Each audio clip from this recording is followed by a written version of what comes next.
comenzamos con los libros proféticos, ¿cierto? Con el libro de Isaías. ¿Cuántos iniciaron ya esa lectura del libro de Isaías? Amén. ¿Quiénes no la han iniciado? Sea sincero. ¿Quiénes no? Hermano, lo veo grave. No es para desalentarlo. Pero el libro de Isaías es un libro que necesita tiempo, necesita dedicación, porque por lo menos yo le confieso personalmente, yo no he podido decir abiertamente, yo he leído toda la Biblia porque uno de mis frenos ha sido el libro de Isaías. Siempre que iba leyendo secuencialmente de Génesis, y cuando llegaba al libro de Isaías, ahí quedaba y saltaba al Nuevo Testamento. Me botaba todos los profetas, mayores, menores, todos, y saltaba al Nuevo Testamento. He leído algunos profetas, pero el libro de Isaías ha sido mi punto, mi quiebre. El año pasado, cuando el pastor nos dio el plan de estudio, ¿cierto? Que era lineal, cuando venía un día que era los profetas, e iniciaba con el libro de Isaías. Y en ese plan de lectura decía Isaías, esa lectura era Isaías del 1 al 6, si no recuerdo. Ya, esa lectura hizo que mi fobia con Isaías aumentara. Yo dije, yo en un día no me puedo leer 6 capítulos de Isaías porque no entiendo ni el primero, ahora me voy a leer 6. Hice otra estrategia diferente y comencé a leerlo de manera vertical para que algún día me llegara el libro de profetas. Total que nunca llegó el día de que yo pudiera leer el libro de Isaías. Pero estamos ahora motivados, no obligados, a hacer esta lectura, y nosotros como familia hicimos una estrategia para leer Isaías y entre todos lo estamos haciendo, y bueno, gracias al Señor hemos avanzado con esta lectura y me he llevado unas sorpresas maravillosas, me he llevado unas lecturas que me han impresionado, y yo dije, y esto era acá, y este versículo era aquí, y estaba en este contexto. O sea, gracias al Señor, ya el amor, Isaías y yo nos hemos reconciliado, y hay amor en él hacia Isaías, porque es un profeta diferente, es un profeta que uno lee el libro y no es un libro lineal, como quizás nosotros estamos acostumbrados. A mí me gustan mucho los libros de los reyes. Me gusta Primera, Segunda de Samuel, Primera de Reyes, Segunda de Reyes, Primera de Crónicas. Yo esos libros me los devoro en un momento. Me fascinan esas historias porque son lineales, porque hay una secuencia y tú estás como que quieres saber y qué pasó, aunque tú ya lo sabes, tú deseas continuar. Pero el libro de Isaías no es un libro lineal, no hay una secuencia de pronto cronológica. Él dice hoy una profecía, mañana dice otra, y cada uno pareciera diferente porque él se rige en varios reyes. Y parece que no hubiera algo secuencial. Por eso quizás nos cuesta un poquito. Pero si nosotros nos detenemos libro por libro y comenzamos a entender la profecía, a quién va dirigida y por qué, nos va a dar una perspectiva mejor y podemos entender un poco mejor. ¿Por qué les digo todo esto? Primero, para animarles a que, si no lo han iniciado, comiencen a leer el libro de Isaías. Segundo, porque hasta el 28 tenemos plazo para realizar la evaluación. Así que el que no lo ha leído, como decía mi hermano Alexis, tiene 66 capítulos. Y entonces comienza a sacar cuenta porque febrero nada más tiene 28 días y solamente tiene menos de 15. O sea, tiene menos de 15 días para terminar el libro. No es por asustarlo, pero comience. Puede leerlo mañana, tarde y noche. Y podemos hacerlo, es un reto, pero sé que podemos hacerlo. Porque es de gran bendición.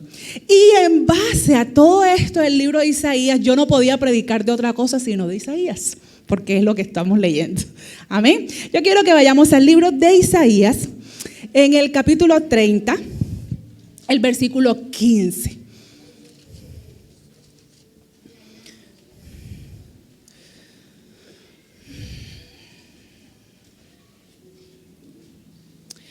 Dice la palabra del Señor en el nombre del Padre, del Hijo y del Espíritu Santo.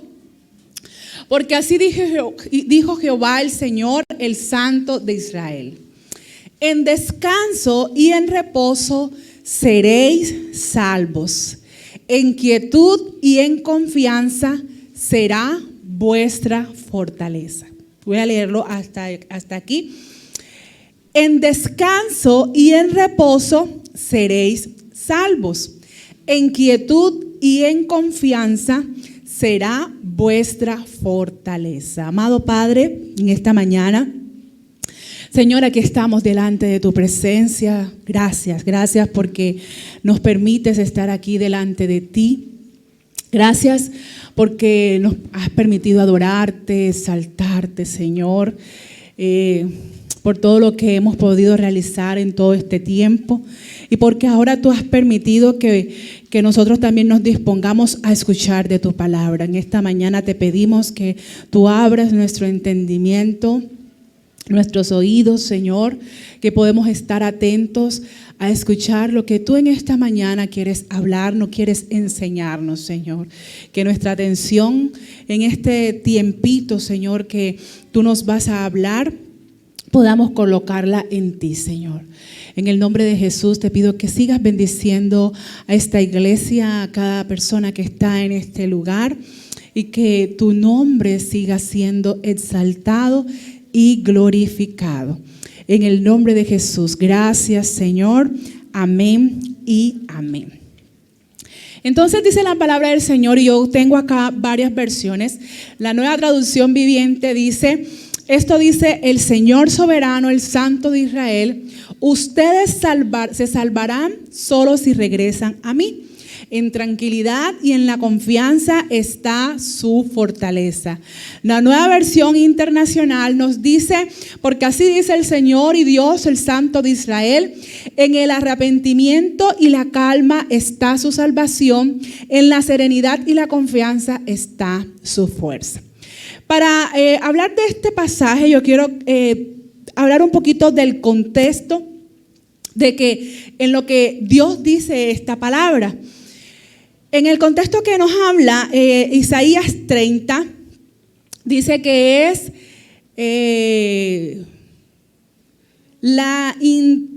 ¿sí? No veo. ¿Cómo dice en la Reina Valera el título? Que no. Pero la primera palabra es futilidad. Sí, esa es la que no logra. Futilidad, exacto. De confiar en Egipto. Entonces, en esta parte, en este contexto, el profeta Isaías, que el profeta Isaías dice esta palabra: Asiria estaba atacando al pueblo de Israel, como lo vamos a ver en muchos de los versículos o profecías de Isaías. Entonces, ya el reino del norte, o sea, la parte norte de Israel, usted sabe que Israel había sido dividida, ya esa parte norte ya la habían llevado al exilio, quedaba la parte sur de Judá. Entonces, cuando el pueblo se vio amenazado por los asirios, quisieron hacer una alianza o pedir una ayuda a Egipto, ¿ya? Los líderes de Judá quisieron buscar esa protección hacia Egipto, porque ellos pensaban que Egipto les iba a poder ayudar, que Egipto era una nación fuerte y que Egipto iba a ayudarles a ellos a poder batallar o a poderle hacer frente a Asiria, que también era una nación poderosa. Entonces, en una parte del pasaje dice que el pueblo de Israel se negó a escuchar la palabra de Dios, se negó a escuchar a los profetas, se negó a escuchar lo que Dios quería decirles. Ellos dieron la cara, o sea, voltearon su rostro hacia lo que Dios les quería dar o la victoria que Dios quería hacer para ellos. Ellos decidieron mejor poner su mirada en Egipto. Dicen que aún el pueblo de Egipto, Israel ya no tenía mucho que ofrecer, mas sin embargo ellos decidieron llevar sus pocas riquezas a Egipto, y dice ahí una narración que habla como que llevaron a sus bueyes, a los asnos de carga por todo ese camino desierto. Para nada, porque Egipto realmente vio en poco lo que Israel le llevó, o sea, la ofrenda o las riquezas que Israel le llevó para ayudarla, Egipto lo vio en poco y dice, o sea, esto no me sirve, esto que me estás dando no sirve para protegerte.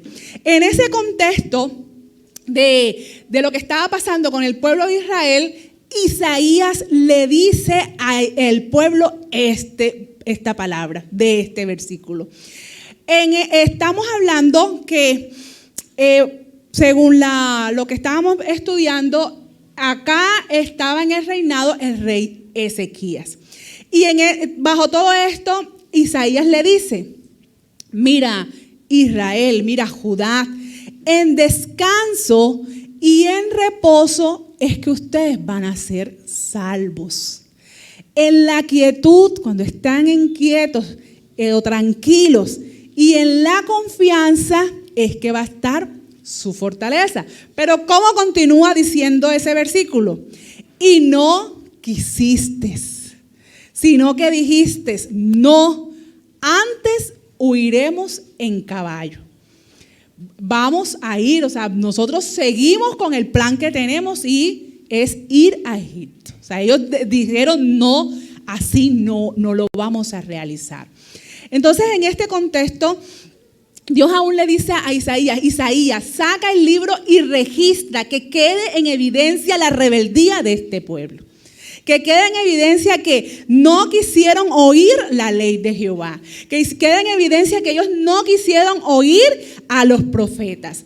Y le dice el Señor en esta parte, le dice, y su caída va a ser súbita y va a ser repentina. O sea, Israel estaba destinada por decirlo así, a un destino no muy agradable por todo el pecado que habían estado añadiendo a esto.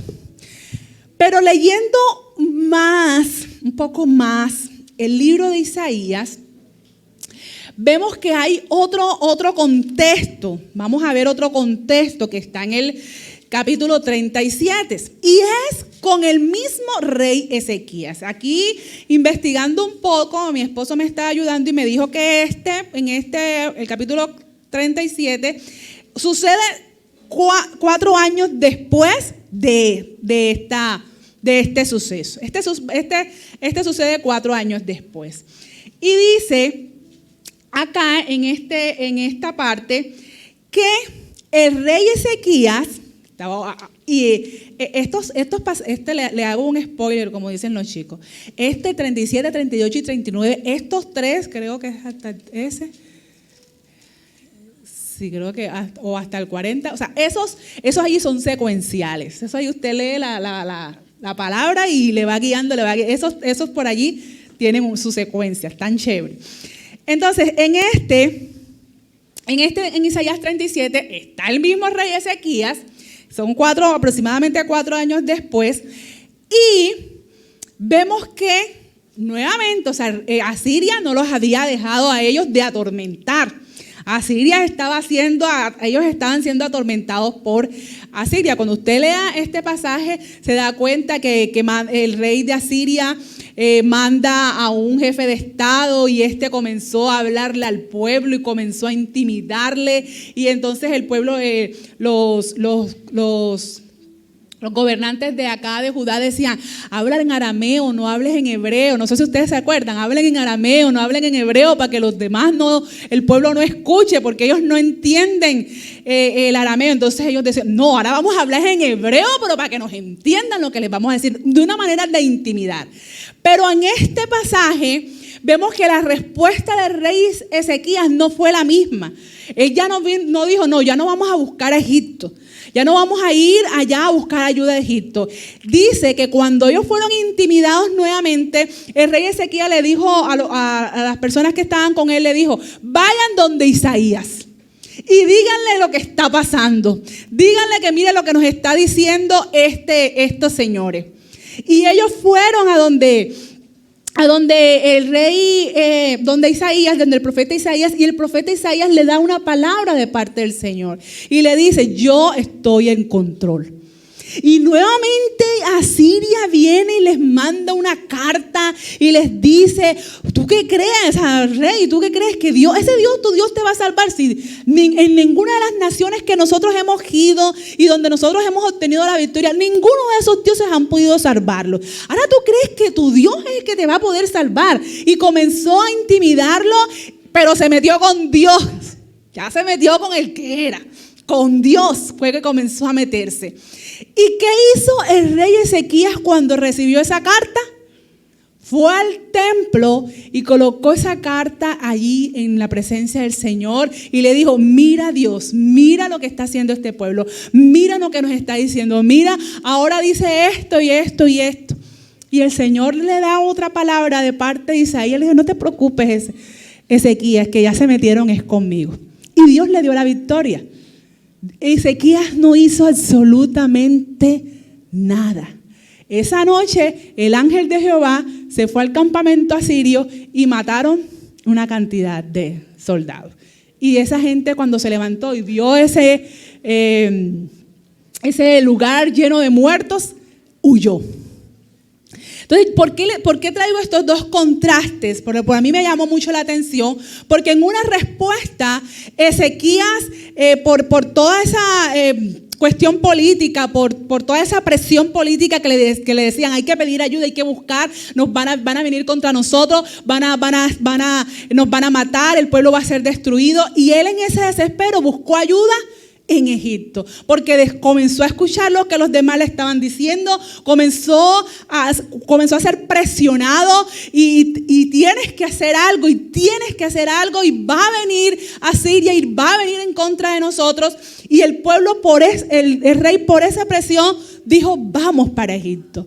Pero en esta ocasión el rey no hizo eso. El rey dijo, yo me quedo quieto y Dios que se encargue de esto. Yo veo el cumplimiento de este versículo en el capítulo 37, cuando el profeta Ezequías se quedó solamente en la presencia del Señor y allí fue que descansó. ¿Por qué nos cuesta a nosotros tanto hacer esto? Porque es que cuando Dios nos dice que en descanso y en reposo es que vamos a ser salvos. En quietud, o sea, esa quietud, esa calma y en confianza es que está nuestra fortaleza. Nosotros como seres humanos nos es a veces muy difícil hacer una pausa y dejar de hacer una actividad, o sea, quedarnos en quietud. Cuando tenemos una dificultad, ¿qué es lo primero que nosotros hacemos? Y no me diga que es orar, porque yo creo que es como la tercera, cuarta, quinta que hacemos. ¿Qué es lo que hacemos? En nuestro desespero siempre queremos buscar la solución, ¿cierto? ¿Cómo lo voy a solucionar? ¿Qué puedo hacer? Si nosotros nos viene que es de pronto la más común así, que tenemos la deuda, que hay que pagar tanto, uno quiere buscar es dónde voy a conseguir ese dinero. ¿Quién me lo puede prestar? ¿Qué banco me lo puede prestar? ¿Qué persona me lo puede prestar? O sea, yo tengo que buscar y solucionar cómo yo puedo obtener o cómo yo puedo conseguir ese dinero, ¿cierto? Cuando quizás estamos en nuestra parte que no estamos empleados, nuestro desespero es dónde yo puedo buscar un trabajo, qué puertas yo puedo abrir, y todos los días vemos las vacantes y dónde abro y dónde busco y dónde... O sea, nuestra actitud siempre es que tengo que hacer algo. Yo no me puedo quedar quieto de brazos cruzados viendo que el problema está ahí al frente y yo no hago nada. Yo tengo que buscar la manera de cómo lo voy a resolver.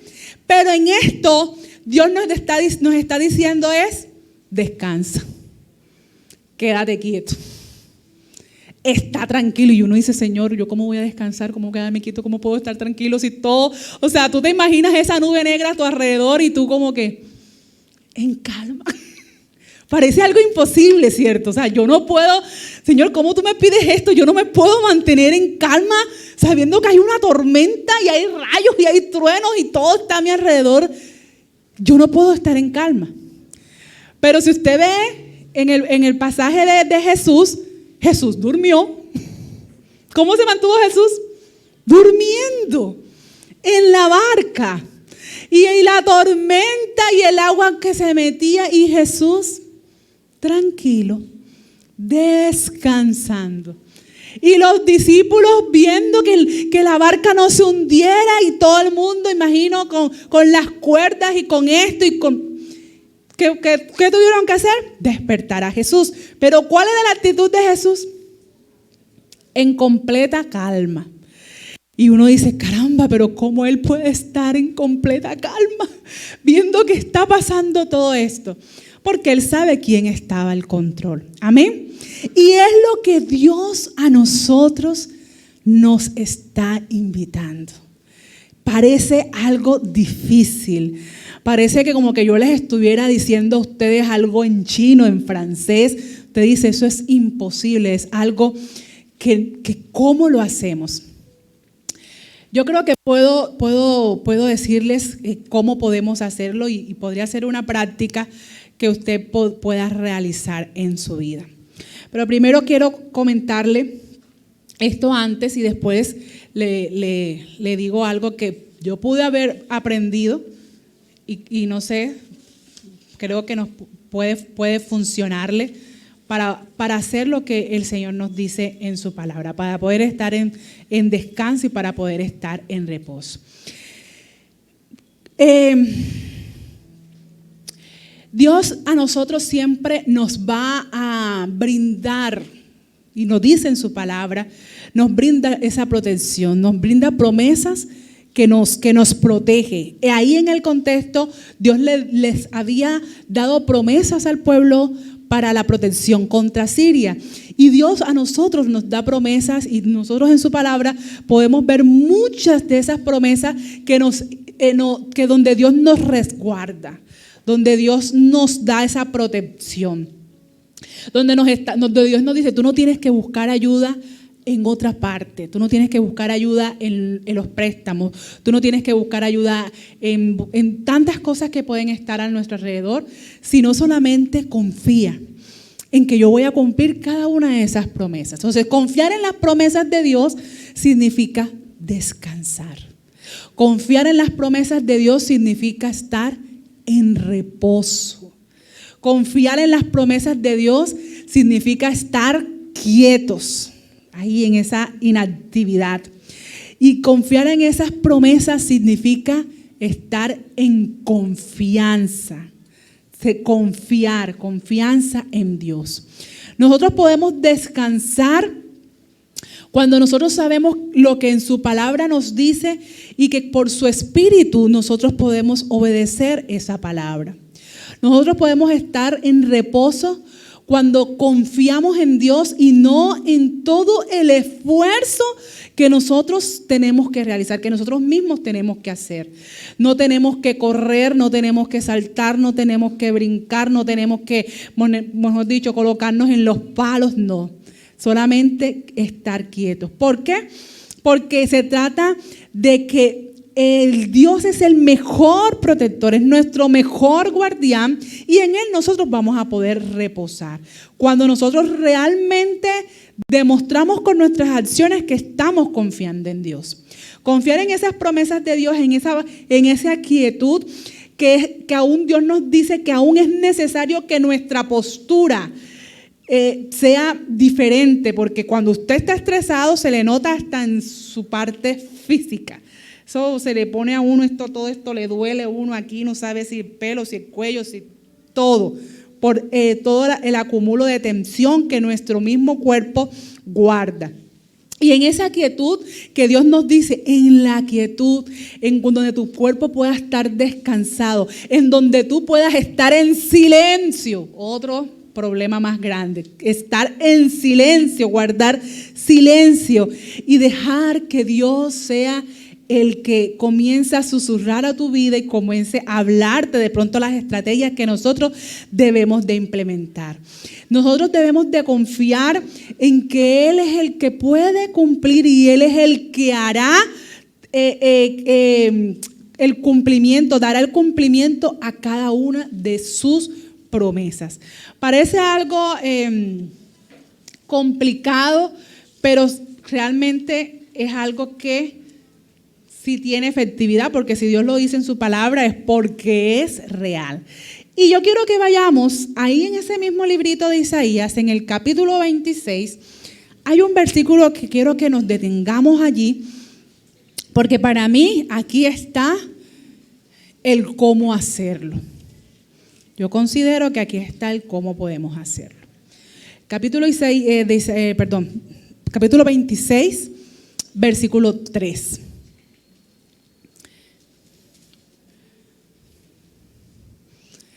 Yo quiero que lo leamos todos, y si no se lo ha aprendido usted, hoy se lo aprenda este versículo. A la voz de 3. 3. Tú guardarás.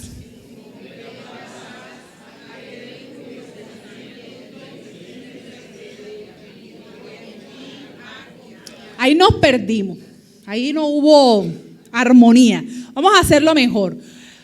Isaías 26, 3. Tú guardarás.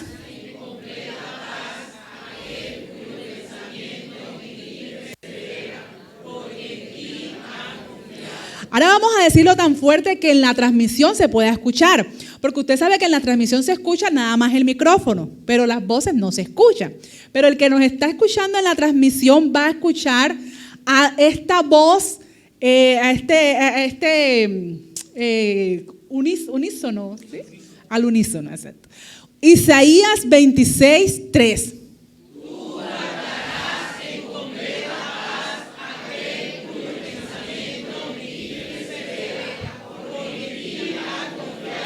Amén. Dale ese fuerte aplauso al Señor.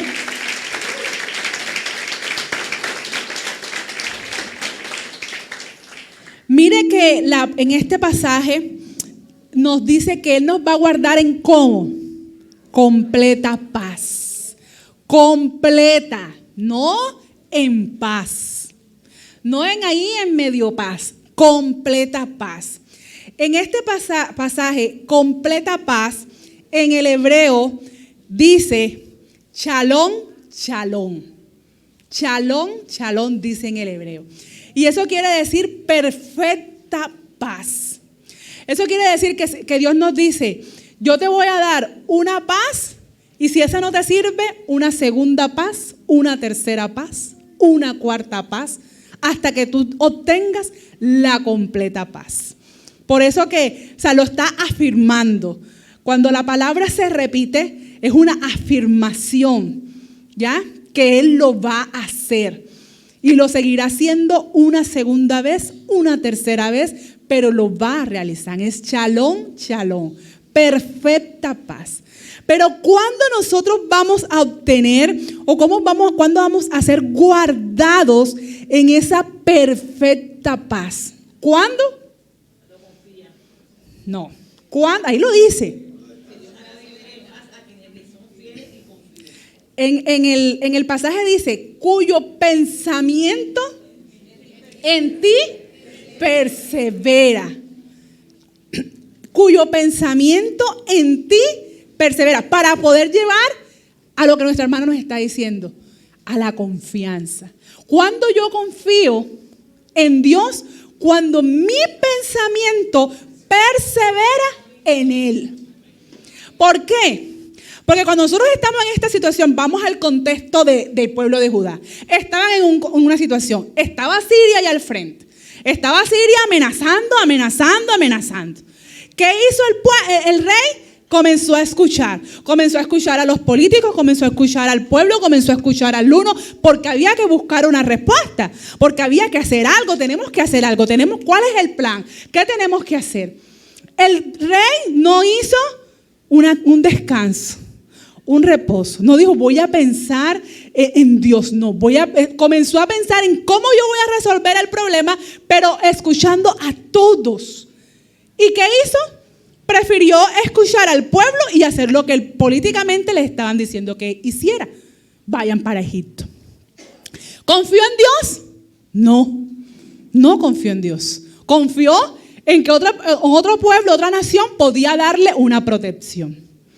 Pero cuando en el segundo contexto de rey Ezequías, y dice, y él fue al profeta Isaías, y Isaías le dijo, cálmate, Dios está al control. Pero cuando le vino la carta, él va al templo, él mismo va al templo, él mismo se postra en la presencia del Señor. Él mismo le dice, Señor, aquí está. El pasaje no dice qué pasó después con Ezequías. Dios le da una palabra por parte del profeta Isaías de todo lo que él iba a hacer. Pero él descansó, porque solo en su presencia es que está la fortaleza. Y ese es el nombre, Angie, del mensaje. En su reposo, en el descanso, es que hay fortaleza. Porque yo, cuando estoy en su presencia, yo voy a perseverar en pensar en Él. Es una lucha de pensamientos, hermanos. Y yo no sé por qué yo siempre termino hablando de los pensamientos. Esta mañana le decía, Señor, yo como que voy a hacer un máster de pensamiento, porque siempre termino en eso. Pero para mí, y de lo que el Señor me ha enseñado, todo está en nuestra mente. Todo está en nuestros pensamientos. Usted se enferma por sus pensamientos. Lo enfermamos por nuestros pensamientos. ¿Por qué?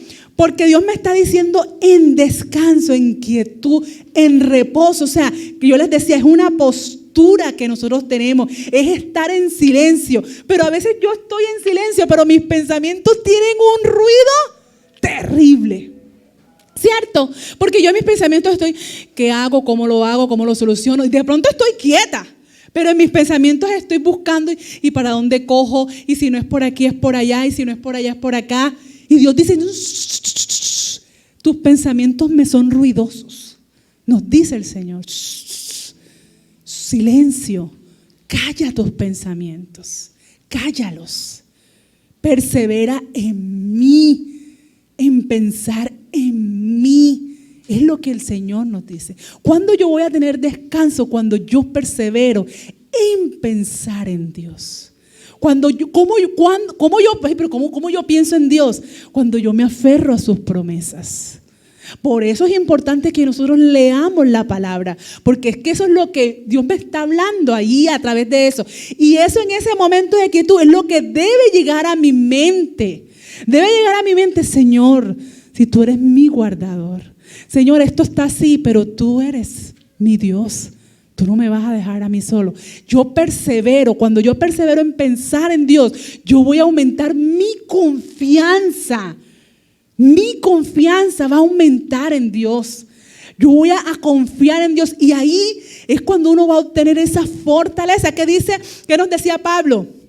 Que en medio de la debilidad es que nosotros somos fuertes. Nos dice, no, tú tienes que demostrar la fuerza cuando levantes la pesa. Cuando levantes el problema, cuando cojas el problema y te lo cargues y te lo lleves. No. Cuando tú digas, no puedo con el problema, lo dejo ahí. Señor, yo no puedo con esto. O sea, esto no puedo ni agarrarlo. Ahí yo estoy demostrando que yo soy, ¿qué? Débil. Y ahí es cuando Dios dice, no te preocupes, que en mí es que eres fuerte. Amén. Cuando yo reconozco que no puedo. Nosotros somos, en nuestros pensamientos, nosotros nos hacemos tantos panoramas y nuestros pensamientos muchas veces son catastróficos. ¿No le ha pasado? Que uno siempre piensa en lo peor. O sea, en mi pensamiento yo hice un escenario, pero todo fue oscuro, gris, mejor dicho, negro, catastrófico. Uno dice, ¿qué es lo que uno dice? De aquí no salgo. Esto no tiene solución. Esto no hay por dónde. Voy a quedarme así. Esta enfermedad va a acabar con mi vida. Esta enfermedad va a traer muerte. Para la prueba un botón. Cuando nos sentimos medio enfermos, ¿usted qué piensa? ¿Qué piensa? Pero diga, sea sincero. ¿Ah? Sí, pero ¿qué pensamos? En debilidad, no, ¿qué pensamos? Se va a morir. No hay más nada. Ya, si ya tengo un dolor aquí, tengo un tumor. Tengo un dolor acá, o sea, eso es una cosa impresionante.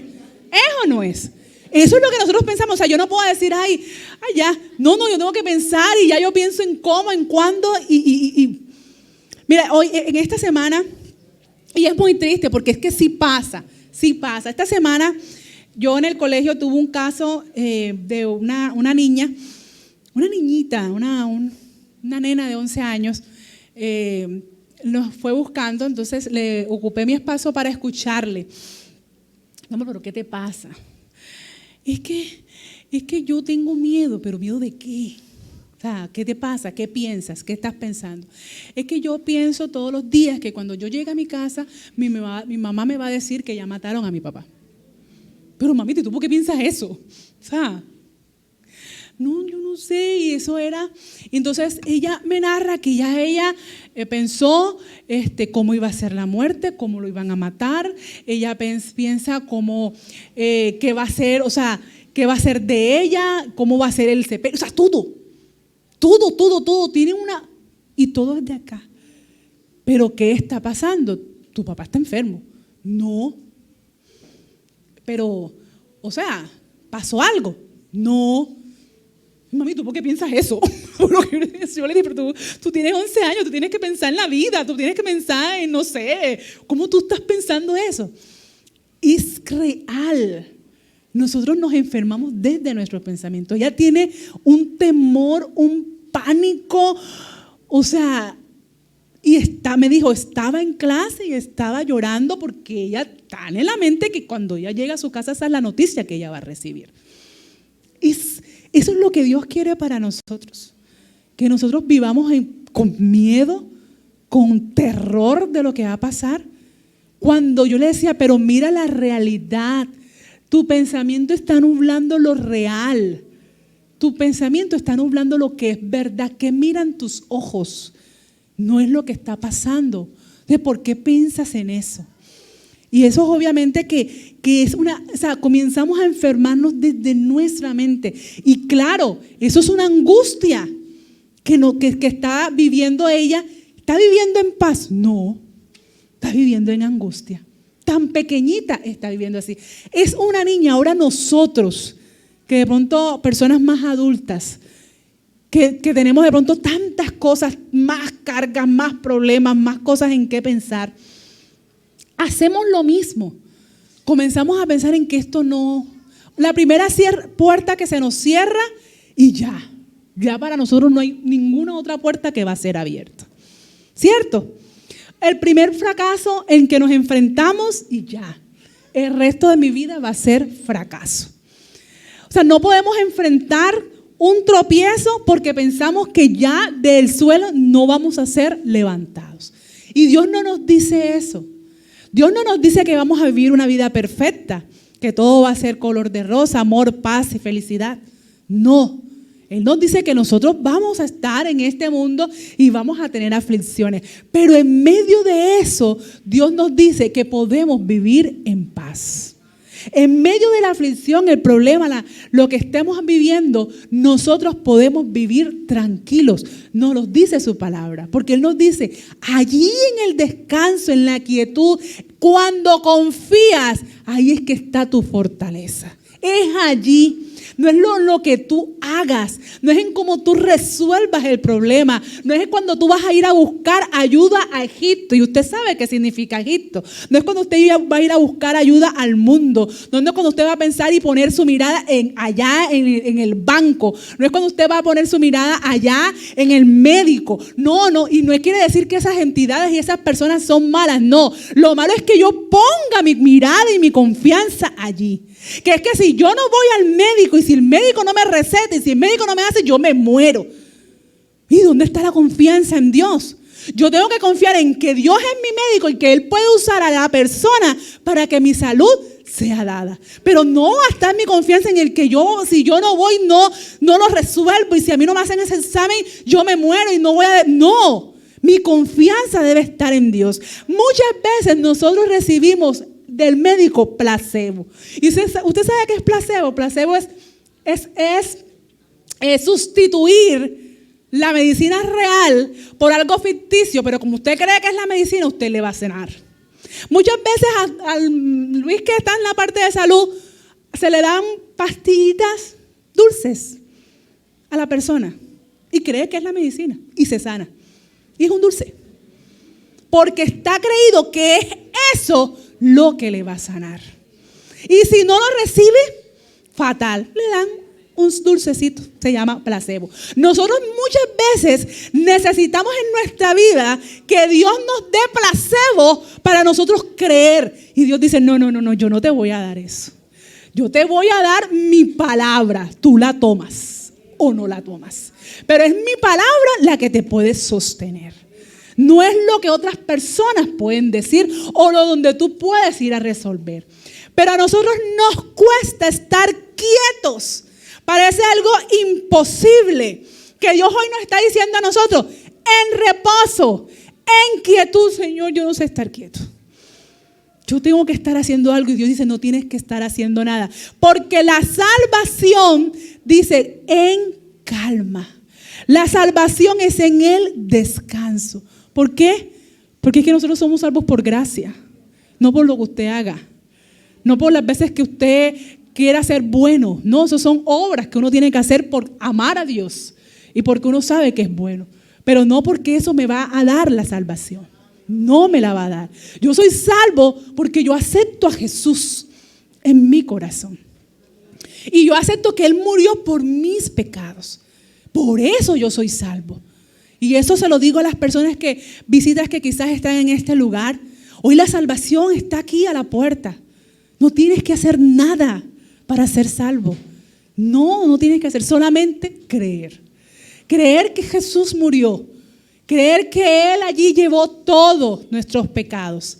Y cuando yo me arrepiento, porque decía la otra versión, cuando hay arrepentimiento y calma, sí, ya yo olvidé. Cuando hay arrepentimiento y calma, ahí está la salvación. Allí, arrepentimiento y calma que es reposo, porque es que yo no tengo que hacer nada para ser salvo.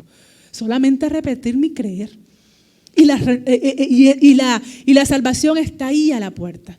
¿Cuándo yo voy a ser fuerte? Cuando yo estoy en tranquilidad y confianza. Ahí va a estar la fortaleza. No en que usted se arme, no en que usted coja todas las piedras, no es que usted coja todas las armas y coja el bolso. No. Lo que Dios nos enseña en esta mañana es que nosotros debemos procurar, y es lo que el deseo de Dios, que nosotros podamos estar en esa completa paz, ¿cierto? En esa perfecta paz. Y algunos obtenemos esa paz, pero es fugaz, no se mantiene, sino que está y después nuevamente yo me aflijo. Obtengo la paz del Señor y nuevamente busco cómo afligirme. Y otros podemos mantenernos en paz, pero no en una perfecta paz, que es lo que Dios quiere.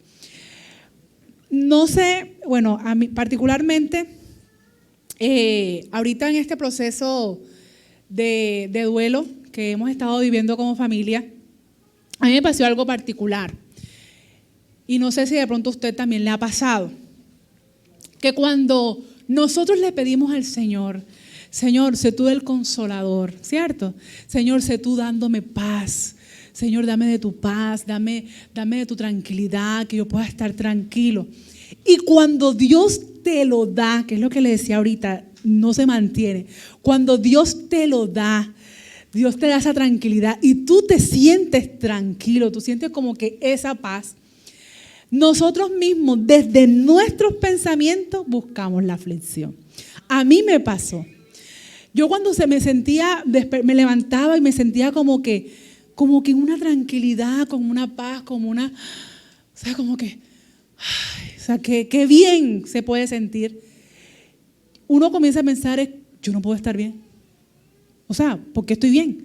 Si yo estoy pasando por esto, si estoy pasando por este problema, ¿por qué estoy bien? Y eso es algo como inconsciente, porque uno no lo de pronto lo hace conscientemente de que me va a pasar así. A mí me pasó y yo después comenzaba, o sea, era impresionante. Cuando me sentía bien, como que, ¿por qué estoy bien? Y volvía al lugar en mi pensamiento donde yo estaba triste. Volvía allá. O sea, comenzaba a hacer un recuento y volvía nuevamente a todo lo que pasó ese sábado, que hice, que no sé qué. Y comenzaba a darme algo y era un dolor y una opresión. O sea, qué cosa tan fea. No sé si a usted le ha pasado. Qué cosa tan fea. Y otra vez venía el llanto, otra vez. Y era como si otra vez la tristeza me arropara. Y entonces, me pasó varias veces hasta que yo dije, espérate. ¿Qué está pasando? ¿Qué estoy haciendo? O sea, cada vez que Dios me da la paz, yo misma me la robo. Yo misma voy hacia la tristeza. ¿Por qué? Porque me daba miedo tener paz. O sea, me daba miedo estar en paz. Y otra vez iba, a mí me pasó esto y volvía. Y otra vez venía la aflicción. Entonces quedaba uno sumido en una tristeza. Estaba como en un círculo allí. Hasta que el mismo espíritu me fue redarguido y dije, no. ¿Qué estoy haciendo yo? Si Dios es el que me está dando la paz, ¿por qué yo misma estoy robándome lo que Dios me está dando? Porque a veces nos da miedo sentir la paz. Porque si usted dice que si yo estoy tranquilo, si yo estoy en paz, o sea, no estoy resolviendo el problema. Ese problema se va a volver más grande, ¿cierto? O sea, ¿cómo yo voy a estar tranquilo si tengo un problema ya? O sea, se va a poner peor. Y nos da miedo sentir la paz de Dios. Nos da miedo porque tú sientes que no tienes el control. Tú dices, no, yo no tengo el control de la situación. ¿Cómo se va a resolver? Pero es que Dios nos dice esta mañana, es que esa es la idea, que es que tú no tienes el control lo tengo yo. Eso es lo que Dios nos dice, es que ahí es el punto donde tú tienes que llegar. Es que tú tienes que entender que es que tú no tienes el control. Que si tú me estás pidiendo a mí paz, que si tú me estás pidiendo, Señor, encárgate, que si tú me estás pidiendo, Señor, yo quiero que tú me des fuerza, entonces tú tienes que hacerlo como es lo que yo indico, a mi manera. No es a tu manera, nos dice Dios. Yo necesito que tú estés en descanso, que tú estés en tranquilidad, que tú recibas la paz, que tú perseveres en mis pensamientos, que tú confíes. Y ahí es cuando tú vas a recibir fuerza, no es cuando tú hagas, no es en lo mucho que puedas hacer, no es cómo tú lo vas a solucionar. Hombre, dame el control que yo lo tomo y yo lo resuelvo. Amén. Dios lo quiere de esa manera, esa es a la manera de Dios.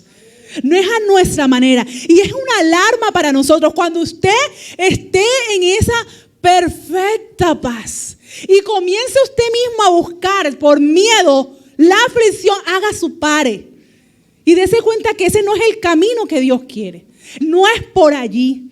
No es lo que Dios está diciendo que nosotros tenemos que hacer. Disfrute de la paz de Dios.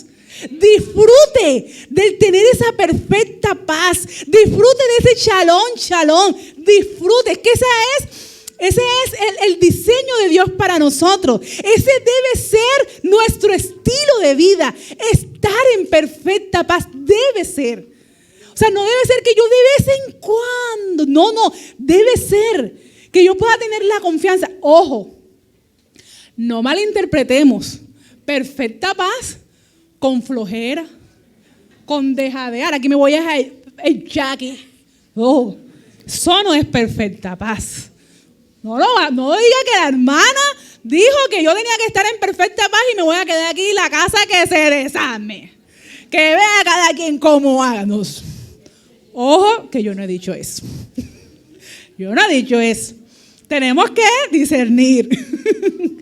Estamos hablando de esas situaciones que nos enfrentamos y que nosotros queremos buscar desde nuestras propias fuerzas la solución. Sus responsabilidades son sus responsabilidades. Usted tiene que ir a trabajar. Ojo, y ahí encuentra su paz. Pero cuando Dios nos enseña que es cuando nosotros perseveramos en pensar, es hacer ese ejercicio. Eso es algo intencional. Eso es educar a nuestra mente. Y mire que Dios nos dice, cuando nosotros perseveramos en nuestros pensamientos. No dice cuando tú perseveras en tu espíritu. No dice cuando tú perseveras en tu cuerpo. No. Dice cuando tú perseveras en tu pensamiento. Porque es que es allí donde radica todo. ¿Qué está en mi mente? ¿Qué pienso? O sea, haga el ejercicio. Nosotros no somos intencionales en detenernos en qué estamos pensando. Porque nuestra mente es una máquina de pensamiento. Eso es una máquina. Y yo sé que usted está aquí y usted está pensando aquí, allá y todo lo que usted quiera pensar. Está pensando en 1000 cosas ahora. Mil cosas. Pero cuando yo me detengo a pensar que esto que estoy pensando no viene de Dios, no es lo que Dios quiere, ahí es cuando yo educo a mi mente. ¿Qué es lo que Dios quiere que nosotros hagamos? ¿Qué nos dice Romanos? ¿Qué nos dice Romanos? Que nosotros tenemos que ser transformados, ¿por qué? Por la renovación. ¿De qué? De su espíritu, de su cuerpo, de su mente. ¿Y cómo yo renuevo mi mente? Todos los días. Todos los días. Ni siquiera todos los días. En cada momento que yo pueda. Yo tengo que... Allí dice, nosotros tenemos que ser transformados por la renovación de nuestro entendimiento para poder saber cuál es la voluntad de Dios.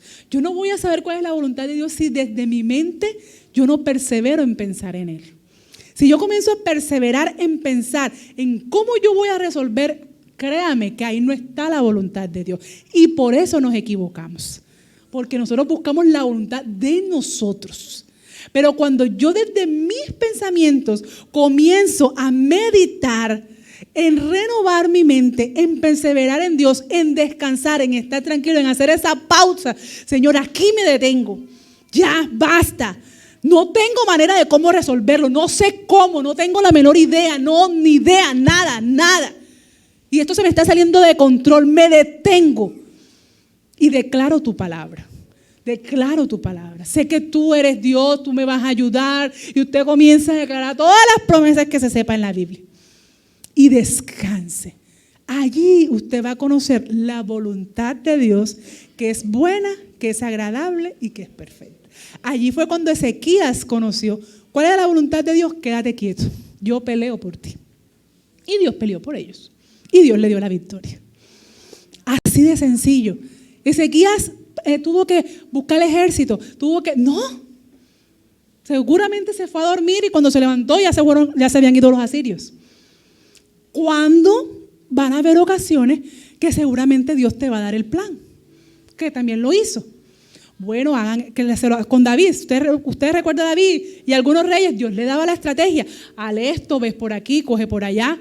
¿Cómo le dijo a Josué? Listo, dale vuelta a esa muralla y tú canta, que ahí yo voy a dar la victoria. Dios nos da la estrategia, nos va a dar la forma. Vamos a conocer su voluntad simplemente cuando estemos quietos y cuando perseveremos en Él. Amén.